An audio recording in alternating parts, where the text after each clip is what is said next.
Hi, welcome to this video looking at solving linear inequalities for GCSE 9 to 1 specification.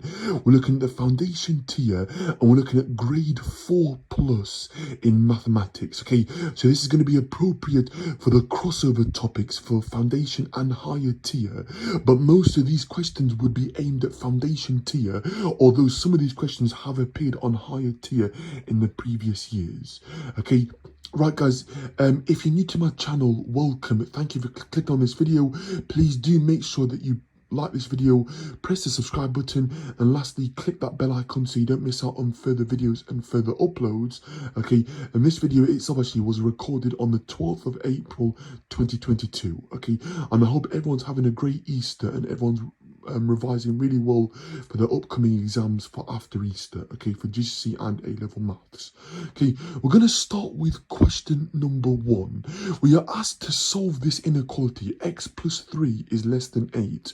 Well, I treat this like an equation, so I'm going to subtract 3 on both sides of my inequality to balance it. So I treat it exactly how I treat an equation, but just keep the sign there. Minusing 3 on the left hand side just leaves me with x. X is less than 8 take away 3, which is 5. So x is less than 5 is my answer. Okay, that is solving the inequality, and on a number line it looks something like this. So it's a hollow circle and it's going to the left because it's all the numbers that are smaller than 5. Now remember, just to be clear, actually it can't take the value 5 because 5 plus 3 does equal 8. 8 is not smaller than 8. 8 is equal to 8. So it is a little point there and disclaimer to say that x has to be explicitly less than 5. A part B of a question might say, what's the smallest possible integer that satisfies this inequality? You would write your answer to be 4. Okay, integer just means whole number, and your answer would be 4. Okay, okay, but another value that it could take could be -1, -2, 0, 1, 2, 3, 4. Okay. Question number 2, guys. This one's from a previous exam paper. It was from an AQA higher tier paper from the June 2018 this year, or the November 2018 series this year. Or if I am mistaken, then it's from the June 2019 series. Okay, so expanding this bracket, I get 5x plus 5 times positive 3 is positive 15. That has to be less than 60. Okay, if I now subtract 15 from both sides of my inequality, okay, I get 5x is less than 45. Dividing both sides by 5, I get x is less than 9. And that's the inequality that it satisfies.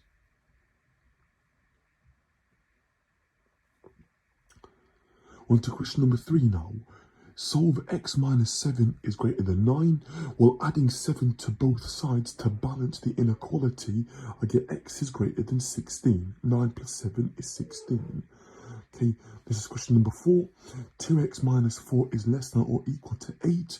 Well, adding 4 to both sides to balance it, I get 2x is less than or equal to 12. Dividing both sides by 2, because 2x means 2 times x, I get x is less than or equal to 6. Okay, last few examples, guys. 5y minus 6 is greater than or equal to 0. Adding 6 to both sides, I get 5y is greater than or equal to 6. Dividing both sides by 5, I get y is greater than or equal to 6/5. Okay, or y is greater than or equal to 1 1/5, or 1.2, or 6/5. Okay, or any equivalent answer to that. Okay, this one gives you a decimal answer, so just be careful that if they ask you for an integer, okay, that it has to be greater than 1, okay, because the answer we get here is 1 1/5, which is obviously bigger than 1.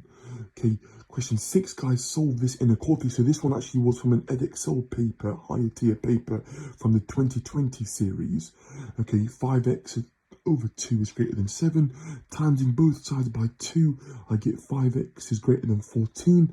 Dividing both sides by 5, I get x is greater than 14/5. Okay, or any equivalent mixed number or decimal answer.